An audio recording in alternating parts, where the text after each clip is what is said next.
Chers frères et sœurs en Christ, bien-aimés dans le Seigneur, amis et connaissances, grande est ma joie de me retrouver une fois de plus en ce jour pour partager un morceau de vie de la parole vivante avec vous. Que la paix et la grâce, l'amour de notre Seigneur Jésus vous soient immensément renouvelés.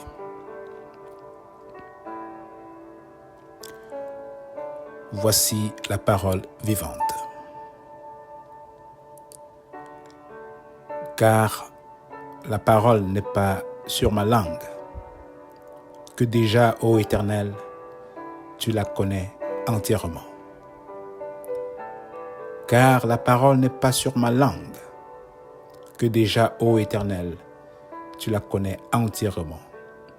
Psaume 139, verset 4.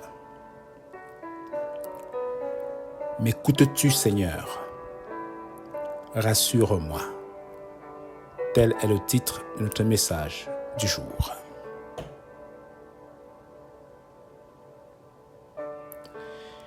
L'assurance que nous voulons avoir lorsque nous nous approchons de Dieu pour prier, c'est de savoir qu'il nous écoute. Et que s'il nous écoute, alors il répondra efficacement à notre besoin. Jésus lui-même eut à dire, parlant de la prière, que nous avons auprès de lui, c'est-à-dire auprès du Père, cette assurance que si nous demandons quelque chose selon sa volonté, il nous écoute. Et si nous savons qu'il nous écoute, quelque chose que nous demandions, nous savons que nous possédons la chose que nous lui avons demandée. 1 Jean 5, verset 14. Pour Jésus, lorsque nous savons que son Père nous écoute dans nos prières, cela nous donne la foi que nous avons déjà ce que nous lui avons demandé, même si réellement, nous ne l'avons pas encore.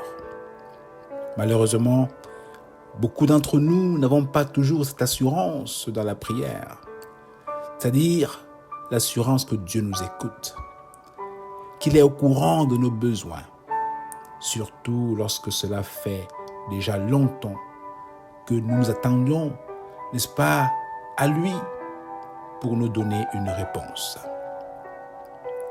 Ce manque d'assurance pourrait se manifester dans nos prières lorsqu'à chaque jour, nous répétons la même chose au Seigneur, lui demandant la même chose. Avez-vous déjà vu un enfant qui vient vers son père chaque jour pour lui demander la même chose? Certainement oui. Certainement vous et moi l'avions fait lorsque nous étions plus jeunes. Jusqu'à ce que nos parents nous disent « Oui, j'ai compris. Je te promets, je te donnerai ce que tu m'as demandé. » Et ce n'est que dès lors que le nombre de nos demandes diminue. Pourquoi? Parce que nous aurions reçu de la bouche du parent la promesse. Bref, que le parent, n'est-ce pas, aurait ouvert sa bouche envers nous afin de nous montrer qu'il a écouté notre doléance. Qu'en est-il donc avec Dieu? Ce Père qui est aux cieux et que nous ne voyons pas. Comment, n'est-ce pas, nous rassurer qu'il nous écoute? Souvent, sa réponse ou la manifestation de son écoute n'est pas palpable. Car Dieu n'ouvre pas toujours sa bouche pour nous parler avec une voix audible comme celle de nos parents.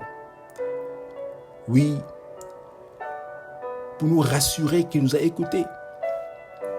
Je veux te dire aujourd'hui, mon frère, ma sœur, que Dieu est au-dessus de nos parents.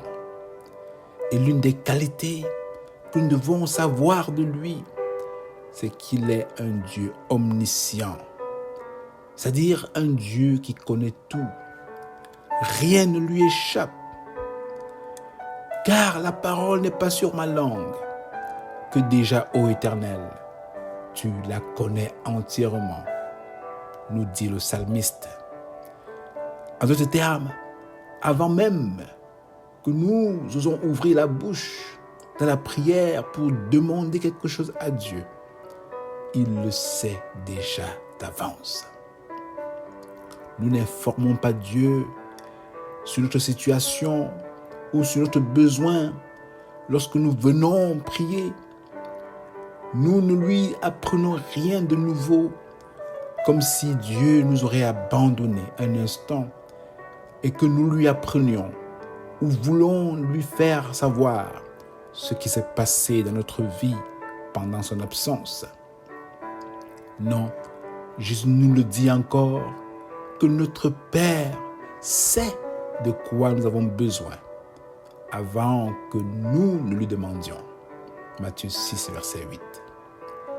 Le fait que nous sachions que c'est un Dieu omniscient, un Dieu qui connaît tout, nous donne déjà même l'assurance, avant que nous ne commencions à prier, qu'il nous écoute, qu'il sait d'avance ce dont nous avons besoin.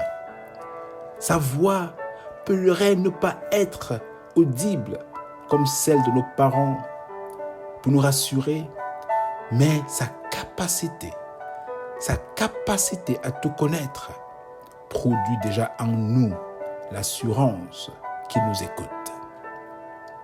Le psalmiste ira plus loin pour montrer que la connaissance de Dieu ne se limite pas seulement au niveau de nos besoins, mais s'étend aussi à ce que nous sommes lorsqu'il dit à Dieu, « C'est toi qui as formé mes reins, qui m'as tissé dans le sein de ma mère.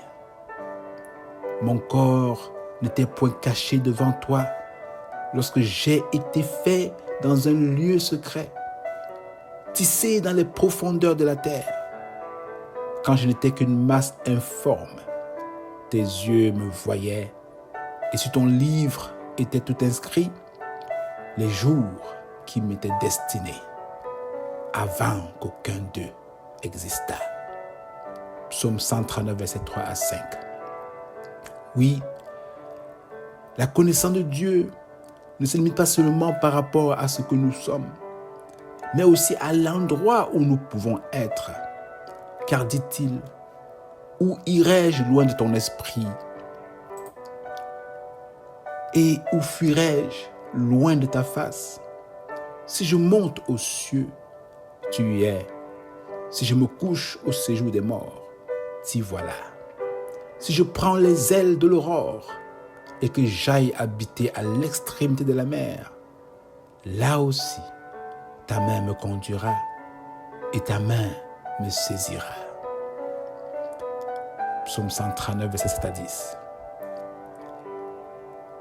La connaissance de Dieu ne se limite pas seulement aussi à l'endroit où nous pouvons être, mais aussi à ce que nous pouvons être. Sonde-moi, ô Dieu, et connais mon cœur. Éprouve-moi et connais mes pensées. Regarde si je suis sur une mauvaise voie et conduis-moi sur la voie de l'éternité. Regarde si je suis sur une mauvaise voie et conduis-moi sur la voie de l'éternité. Oui, mon frère, ma sœur, il n'y a rien dans notre vie qui ne passe sous la loupe de notre Dieu. Rien de ce qui nous inquiéterait qui ne soit déjà au courant. Dieu sait tout de nous. Il sait tout sur nous. À cause de cela, non seulement n'essayons pas de lui cacher quelque chose, car viendra un temps où il révélera tout ce que nous aurions fait dans le secret, dans le noir, dans les ténèbres. Mais aussi, approchons-nous de lui avec assurance dans la prière, sachant qu'il nous écoute, même s'il ne répond pas encore à notre besoin criant. Nous aurons l'assurance qu'en tant qu'un bon Père, un papa responsable, il saura nous donner en temps et lieu, dans sa volonté, ce qu'il estimera bon pour nous, peu importe la durée. Et si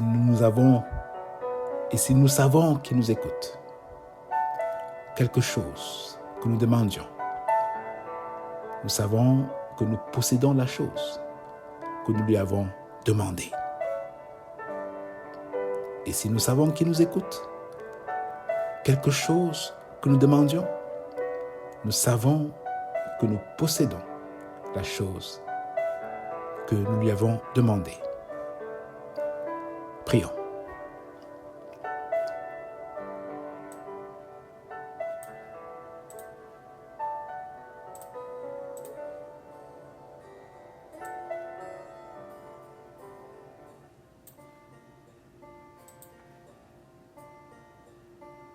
Seigneur, attire mon cœur à toi. Dieu notre Père, nous te bénissons de ce que tu connaisses tout en nous, tout sur nous et tout pour nous. Merci de ce que tu te révèles comme celui vers qui nous pouvons nous approcher sans aucun doute. Aucun doute, Seigneur, car tu nous écouteras lorsque nous élèverons nos voix vers toi en prière. Nous te supplions en ce jour de nous pardonner pour notre peu de foi, notre incrédulité, car dans bien des cas, nous n'avons pas cru en toi dans nos situations. Et nous sommes tournés soit sur nous-mêmes ou encore vers d'autres sources, oubliant que tu es au-dessus de tout ce que tu as créé.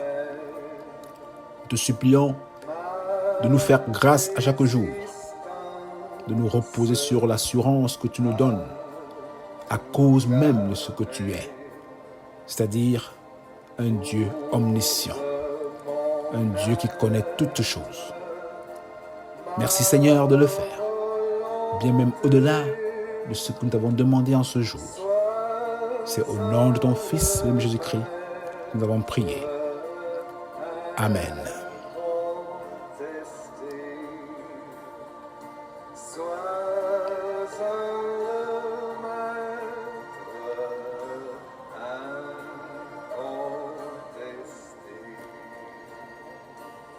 Sois béni mon frère, sois béni ma sœur, et passe le mot, afin que d'autres aussi, d'autres frères et sœurs de par le monde, puissent s'appuyer sur l'omniscience de Dieu, sachant que leur prière est écoutée bien avant qu'ils ou elles n'entrent dans la présence de Dieu pour prier. Passez le mot afin d'aider les frères et sœurs à renforcer leur relation dans leur prière avec Dieu, car il est au-dessus de tout. Passez le mot et aidez un frère, une sœur en Christ. Sur ce, je vous souhaite de passer une belle journée dans sa grâce qui vous fortifie, qui vous bénisse au-delà de vos attentes et que dans sa grâce, il nous donne encore le privilège de nous retrouver une prochaine fois pour une autre édition de la parole vivante.